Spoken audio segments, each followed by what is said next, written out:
Hello, and welcome to the Art of Being Human. I started studying just maybe 3 or 4 weeks ago stuff about relationships, how to have a good relationship. And what I didn't think too much of at the time was the fact how extensive that is. Everything involves relationships in your life.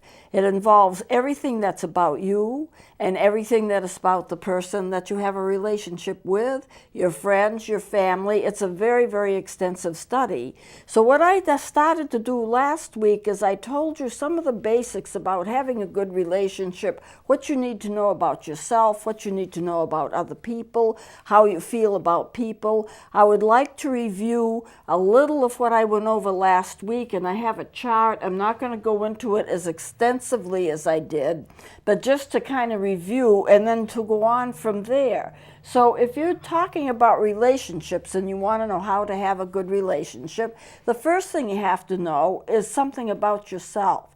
What kind of a person you are, what you like, what you don't like, what you like in terms of other people, what you don't like about other people, what are your preferences in terms of people, what kind of interests do you have, what kind of interests fit in with their interests. So let me just go over this chart with you, and then we're going to take off from there. So you have to, in order to have good relationships, you have to know something about yourself, just the basics. Do you like people? Don't you like people? Are you a loner? Are you gregarious? And so forth. What are your moral values? Who would fit in with your moral values? You also need to know what your goals are. What would you like to accomplish in life? And what kind of a person would you need to be with to help you accomplish that? But the person that you're with have goals too. And so how can you help them reach their goals as they're helping you reach your goals? And you need to have a philosophy of life about people. Do you like people? Do you want people around you? Do you need to have a control? That's an issue. It's a big issue. Some people have to control others. And if you're a person that has to control, you may have difficulty finding a good person to be a spouse to, because they may not want you to control them. Nobody wants to be bossed around and controlled by somebody else. Are you able to relinquish control so that other people can live their lives without your interference? That is a big issue. Okay. Do you always have to be right? There are people with personality disorders. They always have to be right about everything. And if they are making a decision about something, or they have some goals, or they want to do something, it's their way or no way. They just have that intense desire to be the one that's considered to be right and not wrong.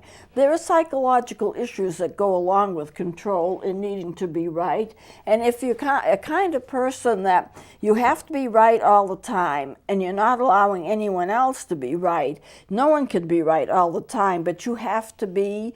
It's your way, it's your idea. Then you're going to have trouble finding a person to have a relationship with, because you have to be able to let go and let people be people. You have to let go and respect the individuality of other people, and they likewise have to let go and respect your own individuality. And sometimes that causes problems because you're interested in yourself, and I'm not talking about any specific person here, but you have a need to be interested in yourself, to do what you want to do, and then other people have to fit that. So other people become an appendage to you rather than individuals in their own right. You cannot have good personal relationships if what you have a need to do is basically to control and don't allow people to be themselves.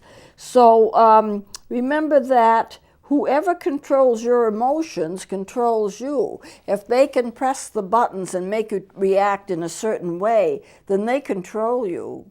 If you can make a person angry, then you can control that other person. I told a story last time about a boy in high school that I was working with, and he was almost kicked out of school because he was fighting and kicking and punching.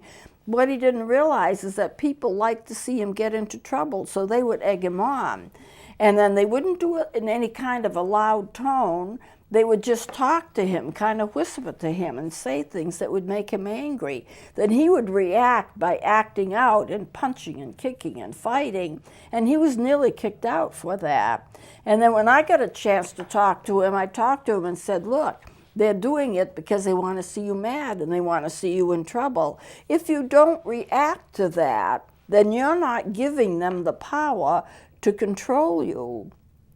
And if they do not have the power to control you because you're not reacting in an angry way, then they've lost their power.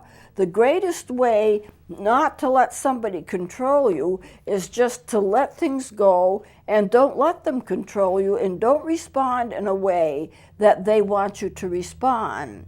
Children do it to their parents all the time. Parents do it to their children.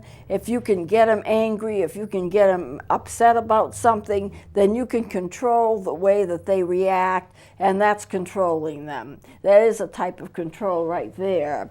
Remember also, no one owns you, and so therefore you are not obligated to always do what anybody else wants, but you do not own anybody else either, so you can't force them to do everything that you want just simply because you want them to do it. You have to have respect for everybody's individuality. Everyone is different, and you need to respect that. If you can respect each other and value their differences, then you could get along with almost everybody. I know I have a lot of friends who don't think like I do, but I consider them to be close personal friends. I respect them. I respect their beliefs. I may not agree with everything that they do, but that's okay. I genuinely like them as people, and I care about them, and I will respect them, and they do the same for me. And you can have lots of really wonderful friends if you get to the point where you respect each other's individuality. You have to be tolerant of differences. You have to avoid double messages. A double message is when you say two things, they're opposite from each other, so you can't get them together. I like you, but I hate you would be an obvious example. It doesn't make any sense. But what people do is they do it, they reflect it in their behavior. I like you, that's why I'm hitting you. I like you, that's why I won't let you do anything, and you have to be around me all the time. I like you, and that's why I'm possessive of you. Well, that's not liking a person. That's exhibiting power over a person, but it's certainly not liking them. So you have to avoid double messages to have good relationships. Remember, you cannot change people. People do change, but they change when they are invested in the change, not because somebody else is manipulating them or arguing with them, or worse than that, maybe nagging them. You cannot change people. Too many people get married, and they know that there's some aspect of their spouse that they just don't like, but they assume that their spouse will give up that aspect of their behavior because they know you don't like it. But people do not change unless they're personally invested in it. You cannot change a person just by marrying them. And it just does not work. So you have to remember that. If there's an issue between you and somebody that you want to marry, and you can't stand whatever that issue is, then it might be wise not to marry them, because that's going to continually hound you. It's going to be a continual abrasion between you, and it's just not going to work out. So you can't change people. You can't always be right. No one can always be right. So if somebody comes to you, or a spouse comes to you with an idea or an attitude, maybe they have something. You should sit down and listen rather than pronounce judgment. And it's also very helpful, as I mentioned before, to marry somebody of your own faith so it does not become an issue what your beliefs are, because your beliefs are the basis of your behavior anyway, a good deal of the time at any rate. So these are the things kind of that I've gone over already. I want to go just a step further. What is normal life? What do you consider normal life to be? I think it depends. Normal is average. Normal is what people want to achieve. They may not want to achieve greatness. They want to be like everybody else. They want to have what everybody else has. They like to achieve the kinds of things that other people achieve, but it may not be greatness that they're after. So what is a normal relationship and what is normal depends upon who you are, what your goals are, and what kind of environment you grew up in. I know if you were to ask a person years ago, say when I was growing up and in high school, if you were to ask a teenage girl in high school those years ago, what does she want? What's a normal average life for her? She would probably say, I want to be engaged by the time I'm out of high school. I want to get married within a year after I'm out of high school and start a family. I want the white house in the suburbs with a yard, the 2-car garage, the white picket fence, 3 children. You know, the statistics used to always say 3.2 children. I wonder where the .2 came from, but that's just a statistical average. And a good job, or a husband who has a good job, no financial problems. That was considered to be the ideal kind of life. But life isn't like that.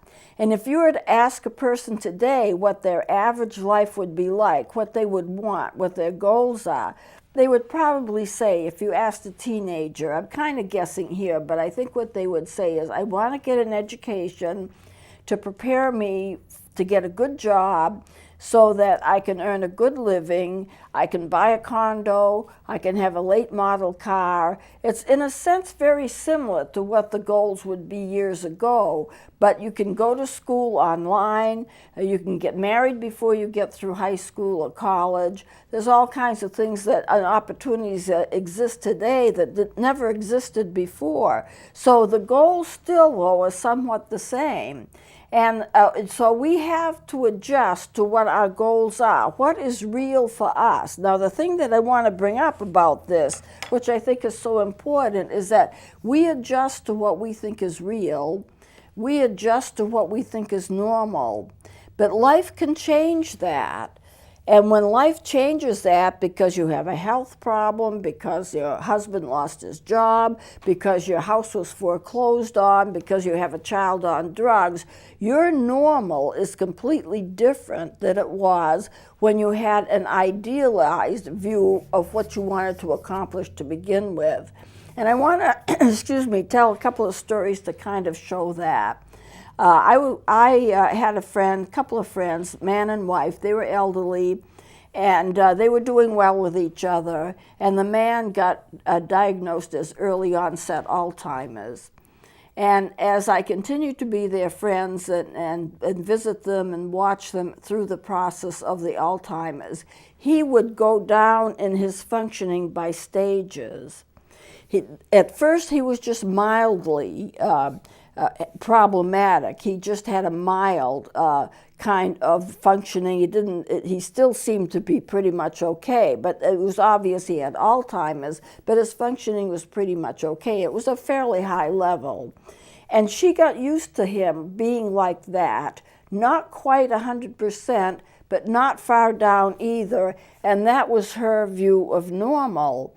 And then every few weeks to every few months, he would take a dip, and his functioning would go down to another stage below the stage where he was at. And that means she had to adjust to a whole new husband because he wasn't the same as he was before. And she would get used to that, and that was her view of normal.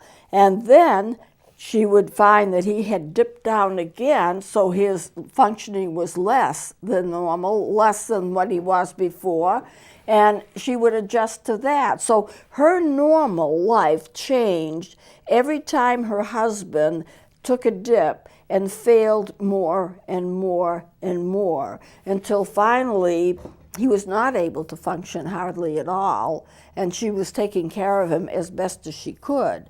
Then the next level of normal would be he has to go into a nursing home. He has to go into a facility that will take care of him, because at some point he's not able to be taken care of, because you just don't have the facilities to do that. Now, when my mother became very ill before she died, we kept her at home because she certainly wouldn't consider going into a nursing home, and we didn't want her in a nursing home either. So my sister and I took turns. I would leave the city where I am now and drive to her house and take care of her for about 3 days in a week.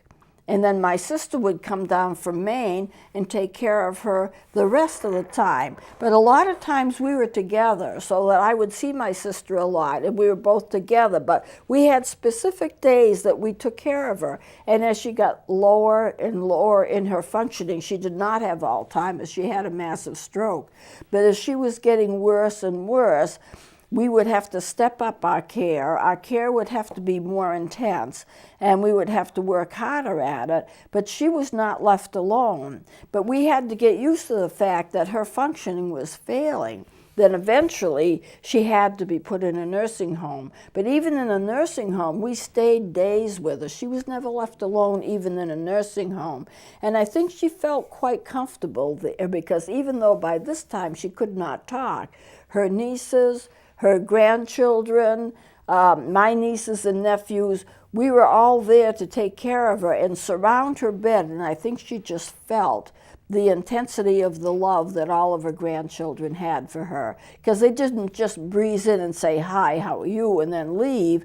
They stayed for hours at a time. They brought their children, and it was like a home environment, almost like an old home day for her. And I think she, even though she couldn't talk about it, I think she was aware that everybody was there. Everybody talked to her. Everybody made her comfortable. She had the best nursing care. It turned out to be a very, very good experience, if you can call that a good experience. She had the care that she needed. And it was a good experience for us in a way, because it drew us all together. So when life makes changes, sometimes it's hard to adjust to those changes. And what was normal and what was ideal and what you had to begin with no longer exists. You have to adjust to what the new normal is. So supposing the man and his wife has their dream house, and they have a 2-car garage, and they have the yards, and they have their 3 children, and they're doing well, then the husband gets Alzheimer's, and all of that goes out the window. Their normal is not their normal anymore. Maybe they have to downsize and live in another house. Maybe they have to get rid of 1 car because obviously he's not going to be driving. Maybe instead of having a 2-level house, they have just a 1-level house so he doesn't have to climb stairs. And on it goes. You adjust to what happens. I have the time to talk to you about what I saw in a television show, and it was quite remarkable. A man and woman who are doing well with each other, they have their first child, a little girl. Well, by age 5 or so, this little girl, it becomes obvious there's something wrong. And she was diagnosed as childhood schizophrenia. Schizophrenia is a very, very serious mental illness. It happens when something is wrong in the brain. The biochemical nature of the brain is way out of balance. And she was having hallucinations. She was hearing voices telling her to do odd things. And it was just really, they had to give up a lot just to take care of her, but they didn't want to put her in a mental hospital at that young age. So she had psychiatric care. She went to camps for schizophrenics, and they did everything they could for her. And then a little boy came in on the picture. She had another baby, and it was a little boy. This boy was fine. There's nothing wrong with him.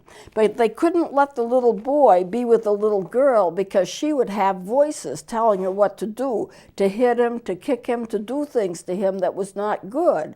And so what they ended up by doing was getting 2 apartments side by side.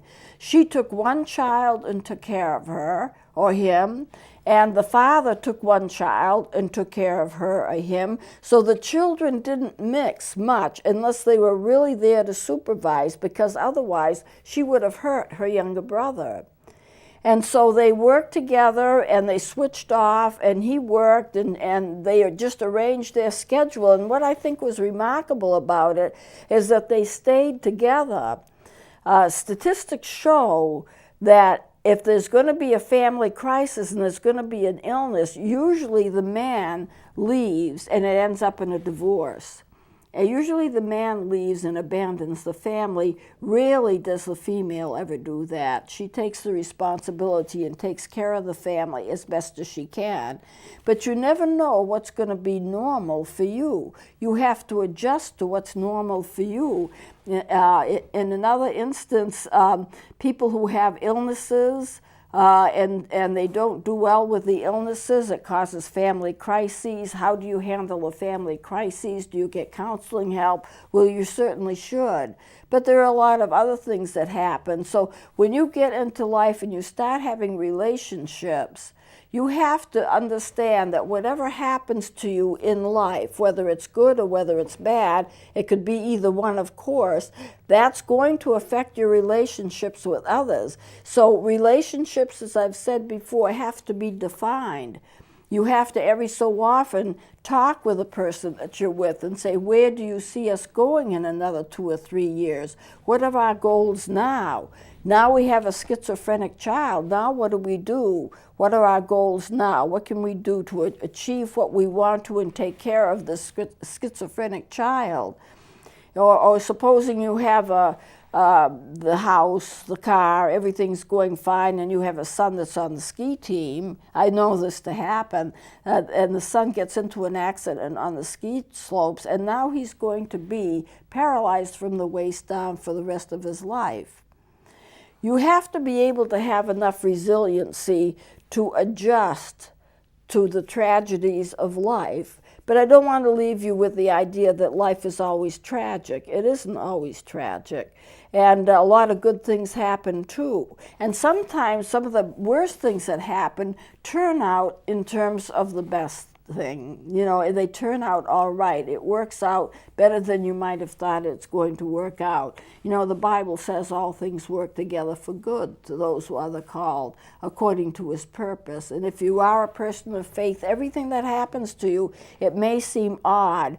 It may affect your relationships. It may strengthen you, and it may help you to grow, to be a better person. So you just have to be flexible and change where you need to change and ask for God's direction in doing that. Well, I'm going to close off here because it's too late for me to get into something else right now. But the next thing I'm going to do, next segment, is to talk about abuse and how that changes relationships.